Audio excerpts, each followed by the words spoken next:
Remove the sway bar link here and go to on the shop bench here. I'll show you what we've got going on.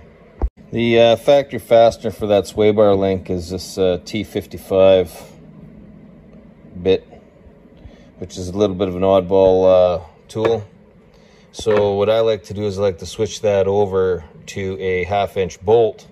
So all you need is a 3/4 wrench or socket to take that apart with.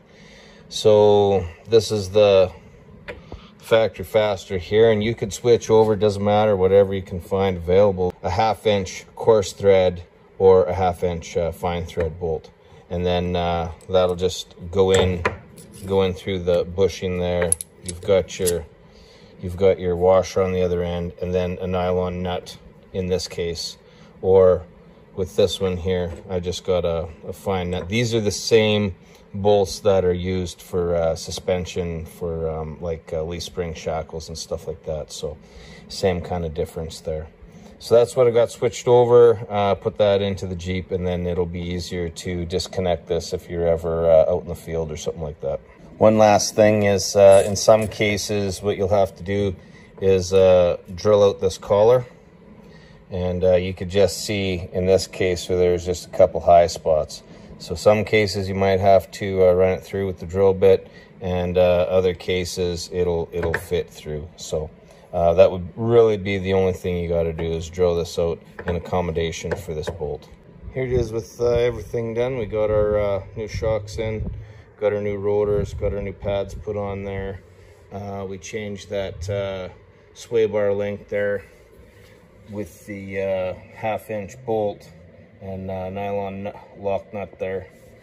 So we got everything all ready to go. Lube up your threads. I always use anti-seize. If you don't have anti-seize, you can use WD-40, you can use motor oil, some kind of spray to lubricate those threads so it's not hard to change your tire when you got to change your tire.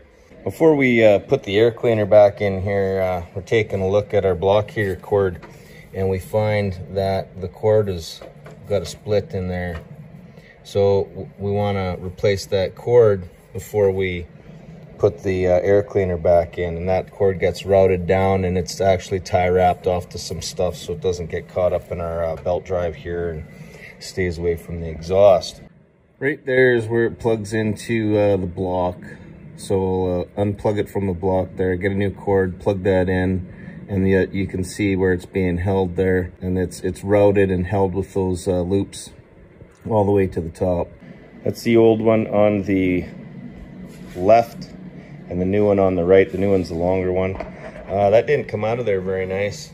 Practically had to take the serpentine belt out because where it was routed in around here, just couldn't get it out of there.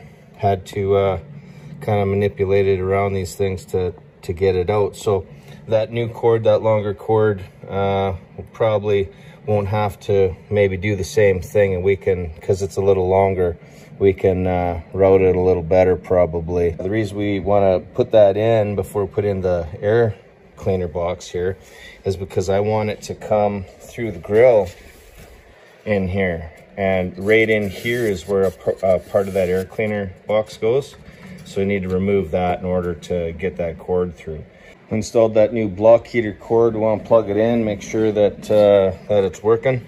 What I've done in here, so when I routed it, I got it routed down through the bottom, up through here. Got a couple tie wraps, just hold it out of the way, and then wrap it around some of the body metal, because too many times people drive away, you know, forgetting to unplug their cord. And you don't want that to cause any damage or whatever. So if you have it wrapped around some body metal in here, then hopefully it'll just unplug itself without damaging anything. But this body metal will stop it, and even if you lost your cord, your end, you can put a new end on there, and it won't damage anything inside that it's tied to. Touch around the block, touch around that block heater. If you feel the heat, then you know it's working. Simple, easy way to check it.